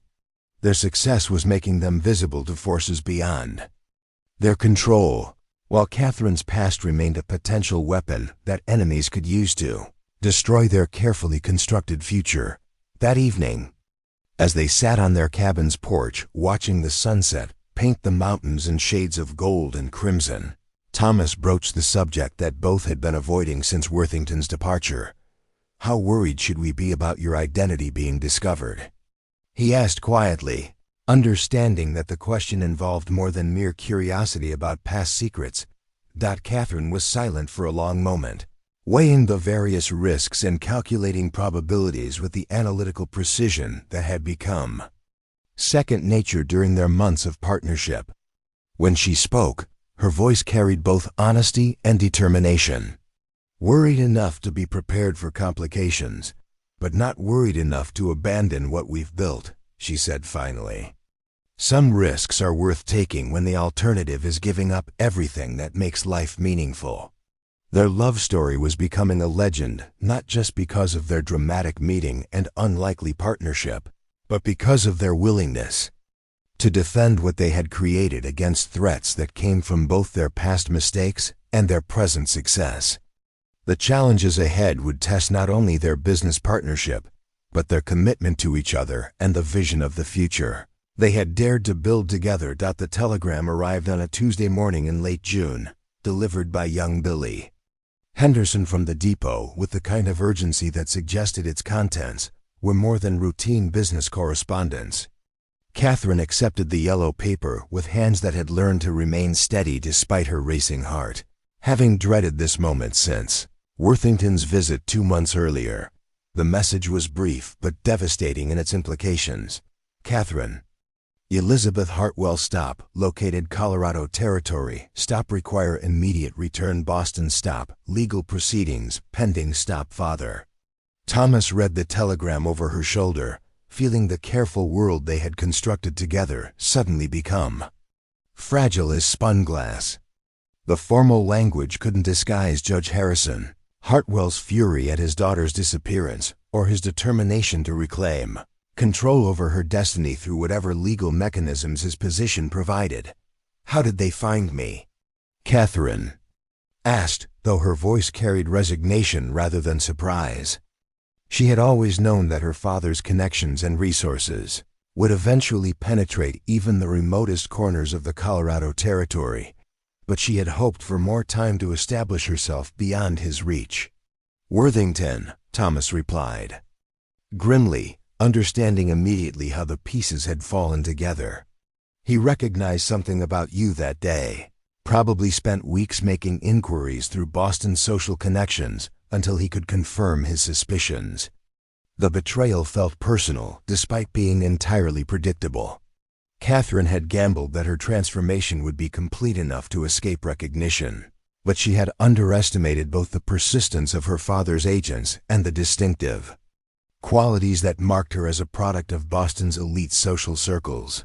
Regardless of how she dressed or where she lived, a second telegram arrived that afternoon. This one from Reginald Pemberton himself, its contents revealing the full scope of the legal and financial complications that Catherine's flight had created. Breach of contract damages exceed $50,000. Stop criminal charges possible. Stop return immediately. OR face extradition stop. The amount was staggering, representing not just the cost of the abandoned wedding, but elaborate penalty clauses that the Pemberton family's lawyers had apparently woven into the engagement contracts. Catherine had never seen these documents, her father having handled all legal arrangements as part of what he had presented as routine social formalities. $50,000, Thomas repeated, his voice carrying the weight of someone calculating impossible odds. "That's more money than this ranch could generate in 20 years of perfect seasons." The figure put their situation in stark perspective. Even if they could somehow satisfy the bank's mortgage requirements and build the ranch into a thriving operation, the financial obligations Catherine had unwittingly incurred in Boston were beyond any possibility of payment through honest labor. Her father and former fiancé held legal weapons that could destroy their life together, regardless of how successfully they had adapted to frontier existence. Catherine walked to the cabin's window, gazing out at the valley where their cattle grazed peacefully in the afternoon sun. The scene represented everything she had learned to value: honest work, genuine partnership, and the satisfaction of building something meaningful through individual effort. The contrast with her previous life of artificial social obligations and empty privilege could not have been more complete. "I have to go back," she said quietly, the words tasting like poison in her mouth. "Not permanently, but long enough to face whatever legal proceedings they've initiated. If I don't, they'll find ways to hurt you and the ranch, and I won't be responsible for destroying what we've built together." Thomas moved to stand beside her, his reflection joining hers in the window glass as they both contemplated a future that suddenly seemed uncertain despite months of careful planning and hard-won success. "We'll face it together," he said firmly. "Whatever legal battles they want to fight, they'll have to contend with both of us." The loyalty was touching but impractical, as Catherine well understood. Thomas's presence in Boston would accomplish nothing except making him vulnerable to the kind of social and legal maneuvering that her family's enemies had perfected over generations of political warfare. His honesty and straightforward nature, assets in Colorado's direct social environment, would be liabilities in a system where truth was less important than tactical advantage. "This is my fight," she replied, turning to face him with an expression that combined determination with regret. "The best thing you can do is keep the ranch running and be here when I return, because I will return, Thomas. Whatever they threaten or demand, I'm not abandoning the life we've built." The promise was meant to convince herself as much as him. A declaration of intention that would have to sustain both of them through whatever separation lay ahead. But they both understood that her father's influence and resources created possibilities for coercion that might make returning to Colorado impossible regardless of her personal desires. Preparations for her departure consumed 3 frantic days of planning and emotional preparation that felt like condensing a lifetime of decisions into 72 hours.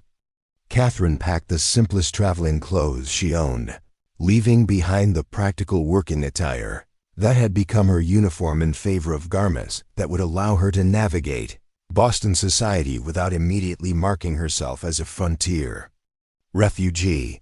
The financial arrangements were even more complex than the clothing decisions. They agreed that Thomas would continue operating the ranch using the modest working capital they had accumulated, while Catherine would attempt to access whatever resources her family's lawyers hadn't frozen pending resolution of the legal proceedings. The bank's mortgage deadline was still months away, providing some breathing room if negotiations could be completed quickly. "Promise me something," Thomas said on their final night together as they sat on the porch listening to the night sounds. That had become the soundtrack of their partnership. "Promise that whatever pressure they bring to bear, whatever threats or inducements they offer, you'll remember that you have choices now that you didn't have before." The request revealed Thomas's deepest fear, not that Catherine would be physically prevented from returning, but that she would be psychologically manipulated into believing that returning was impossible or undesirable. Her father's expertise in emotional manipulation was legendary among those who had observed his political career, and Thomas understood that 6 months of frontier independence might not be enough armor against 24 years of conditioning. "I promise," Catherine replied, taking his work-roughened hand in hers and feeling the calluses that matched her own. "And I promise something else, that no matter what they say about you or us or the life we've chosen, I know what's real and what's worth fighting for." The train that carried Catherine east departed Silverton on a clear morning when the mountains seemed to frame the depot with supernatural beauty. Thomas stood on the platform watching until the locomotive disappeared around the curve that would carry his wife back into a world that considered their partnership an aberration to be corrected rather than a love story to be celebrated.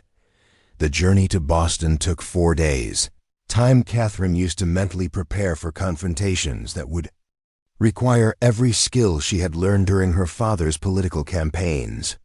She rehearsed arguments, anticipated objections, and developed strategies for protecting both her own interests and Thomas's welfare during what promised to be extended legal and family warfare. The Boston that greeted her arrival had not changed in the months of her absence, but her perspective on its familiar landmarks had been transformed by her Colorado experience. The magnificent homes and elaborate social customs that had once defined her world now seemed like elaborate stage sets designed to conceal the absence of genuine accomplishment or meaningful relationships.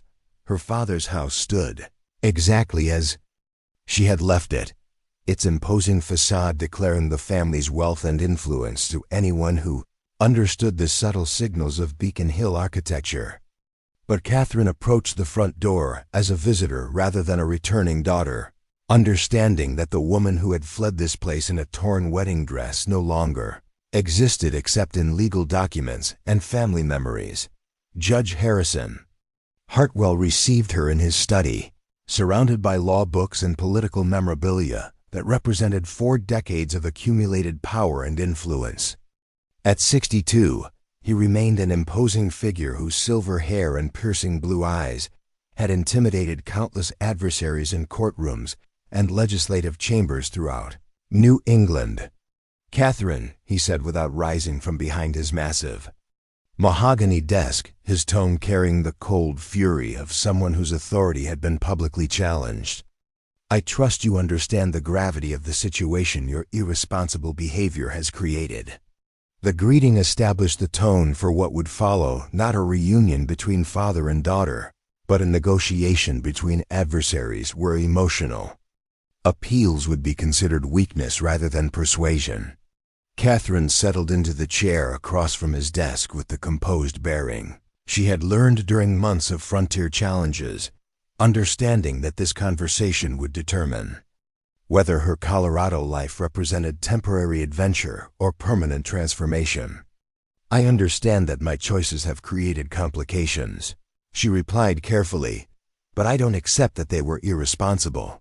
For the first time in my life, I'm living according to my own values rather than someone else's expectations."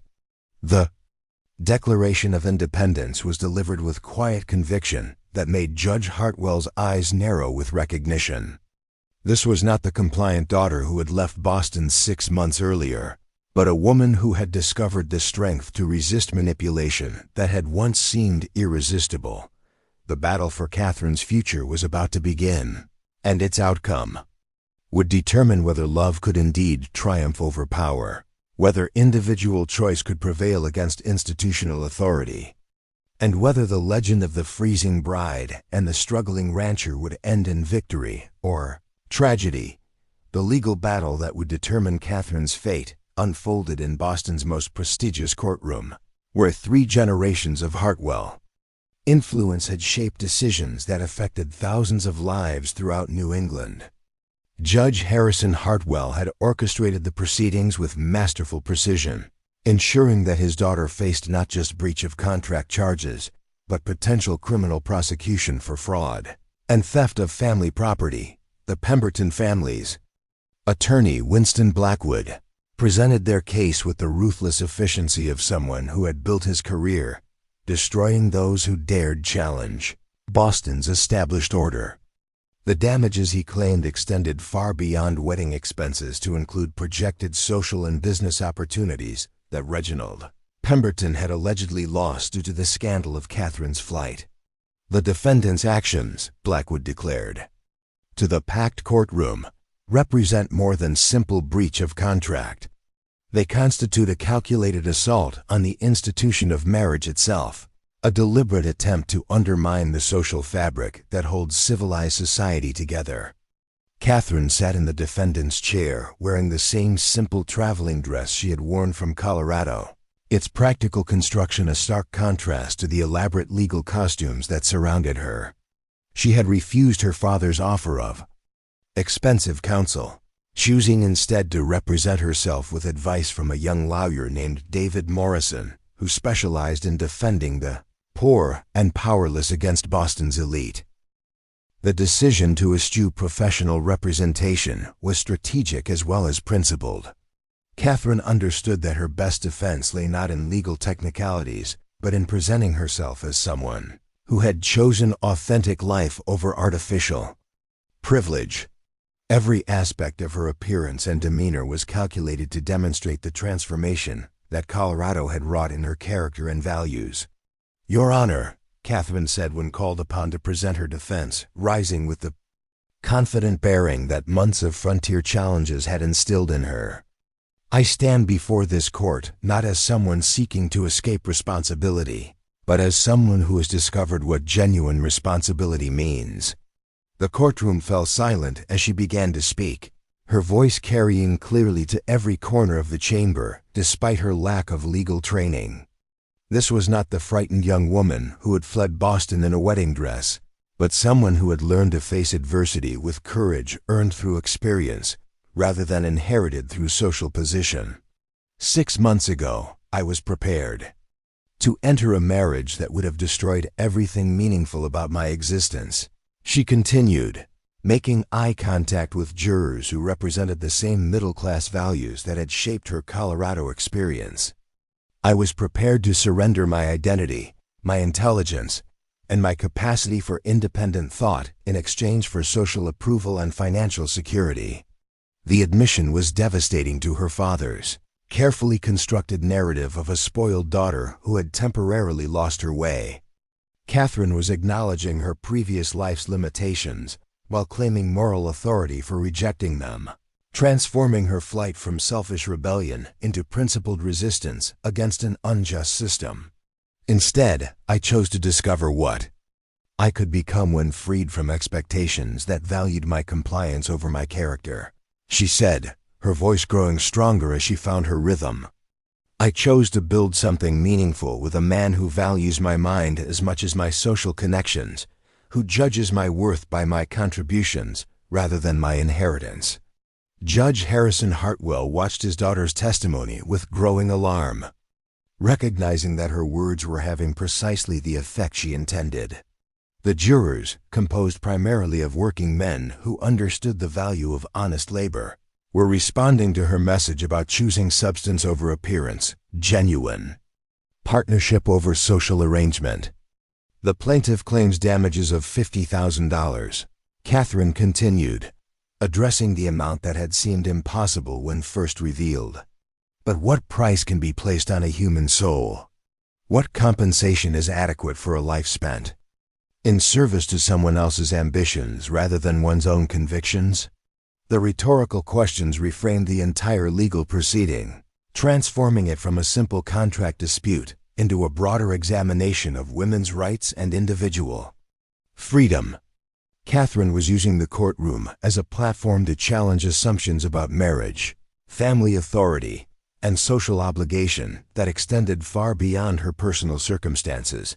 Reginald Pemberton himself took the witness stand to describe the humiliation and financial losses he had suffered due to Catherine's abandonment.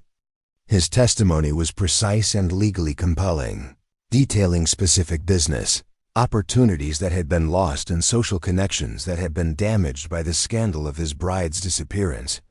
But under Catherine's cross-examination, conducted with surgical precision that reflected her years of observing political interrogations, Reginald revealed the controlling nature that had driven her to flee. His assumption that marriage would grant him complete authority over her thoughts, activities, and relationships became increasingly clear as Catherine led him through questions about his expectations for their future life together. "Did you ever consider," Catherine asked during a particularly damaging exchange, "that a woman might possess intelligence worth consulting rather than merely obedience worth commanding?" "I considered that wives should defer to their husband's judgment in matters beyond their natural comprehension," Reginald replied with the smug certainty that had characterized his entire courtship. The answer crystallized everything wrong with the marriage Catherine had rejected, demonstrating to the jury that her flight had been justified by circumstances that would have made genuine partnership impossible. Reginald's own words were destroying his case more effectively than any legal argument Catherine could have constructed. The trial's turning point came when Catherine called an unexpected witness, Thomas Mitchell himself, who had traveled from Colorado despite her instructions to remain at the ranch. His appearance in the courtroom created a sensation, as spectators and reporters got their first glimpse of the man who had inspired Boston's most prominent heiress to abandon everything familiar. Thomas wore his best suit, the same outfit from their wedding, but his bearing proclaimed his frontier origins more clearly than any verbal description. His work-hardened hands, sun-weathered face, and direct manner of speaking created a stark contrast with the refined artificiality that characterized most of the courtroom's participants. "Mr. Mitchell," Catherine said, conducting his examination with the formality required by legal proceedings, "please describe for the court the nature of our relationship and the circumstances under which we came to be married." Thomas's testimony was devastating in its simplicity and honesty. He described their meeting during the blizzard, their survival together, and the gradual development of mutual respect that had grown into genuine love. His words painted a picture of partnership based on shared values and complementary strengths, rather than social convenience or financial advantage. "Mrs. Mitchell contributes to our ranch's success, not because I require her obedience," Thomas said, his voice carrying the conviction of someone stating obvious facts.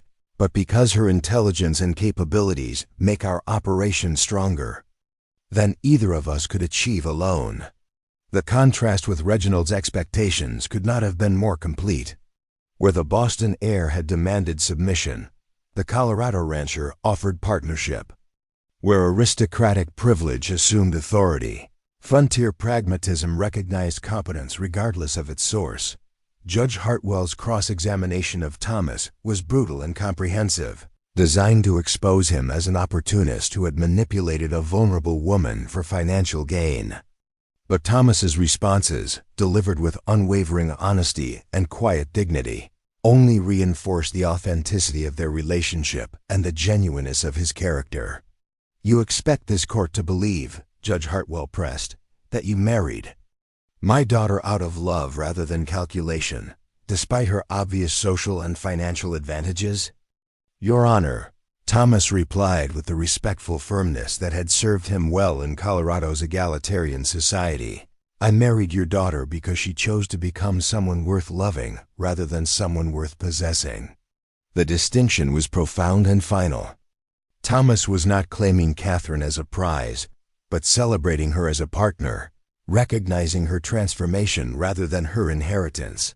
His words demolished every assumption about masculine authority and feminine subordination that had shaped the proceedings. The jury's deliberation lasted less than 2 hours, a remarkably brief time for a case involving such complex legal and social issues. When they returned, their verdict was unambiguous. Catherine owed no damages to the Pemberton family, having been justified in refusing a marriage that would have violated her fundamental rights as an individual. But the legal victory was only the beginning of the legend that would make their love story immortal. Catherine's final statement to the court was reported in newspapers throughout the country, inspiring countless women who had felt trapped by social expectations and family demands. "I came to Colorado Territory as a refugee from a life that valued my compliance over my character," she declared from the defendant's chair that had become a platform for social revolution. "I returned to Colorado as proof that love between equals can create something stronger than any arrangement based on dominance and submission." The words resonated far beyond the Boston courtroom, becoming a rallying cry for women throughout America who were beginning to question the limitations that society placed on their potential. Catherine and Thomas's story became a symbol of possibility, proof that individuals could choose their own destinies, regardless of the circumstances into which they had been born. Their return to Colorado was triumphant, marked by celebrations throughout the territory as their neighbors recognized that their victory represented more than personal success. They had challenged the assumption that Eastern money and influence could override Western values of individual merit and genuine partnership. The ranch they saved became more than a successful cattle operation. It became a destination for young couples seeking to build relationships based on mutual respect rather than traditional dominance.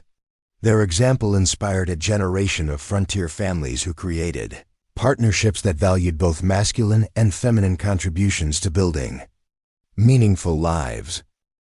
As the years passed and their stories spread throughout the frontier and beyond, Catherine and Thomas Mitchell became symbols of the American dream at its most authentic, the possibility that hard work, honest love, and mutual respect could overcome any obstacle that society, nature, or circumstance could place in their path. Their love story had indeed made history, not through grand gestures or dramatic confrontations, but through the quiet revolution of two people who chose to build something meaningful together rather than accept the limitations that others had imposed upon them. In doing so, they had changed not just their own lives, but the understanding of what marriage and partnership could become when based on equality rather than dominance, respect rather than possession, and love rather than mere convenience. Freezing bride who had collapsed on a Colorado train platform had become a woman whose courage inspired a nation, while the struggling rancher who had rescued her had become proof that true strength lay in recognizing and nurturing the best in others rather than dominating them. Together, they had created a legend that would endure long after their individual lives had ended, a testament to the transformative power of love, freely chosen and freely given. Up next, you've got 2 more standout stories right on your screen. If this one hit the mark, you won't want to pass these up. Just click and check them out. And don't forget to like, subscribe, and turn on the notification bell so you don't miss any upload from us.